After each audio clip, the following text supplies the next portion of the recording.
Ang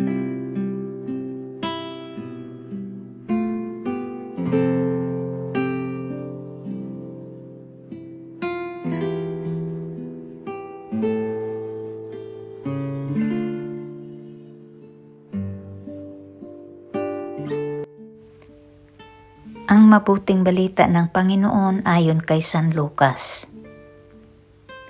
Noong panahong iyon, sinabi ni Jesus, "Ano ang katulad ng paghahari ng Diyos? Saan ko ihahambing ito? Katulad ito ng isang butil ng mustasa na itinanim ng isang tao sa kanyang halamanan. Ito'y lumaki hanggang sa maging punong kahoy at namugad ang mga ibon sa mga sanga nito." Sinabi pa ni Jesus, "Saan ko itutulad ang paghahari ng Diyos?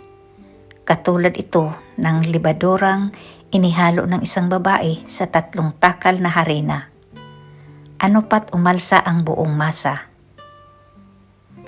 Ang mabuting balita ng Panginoon.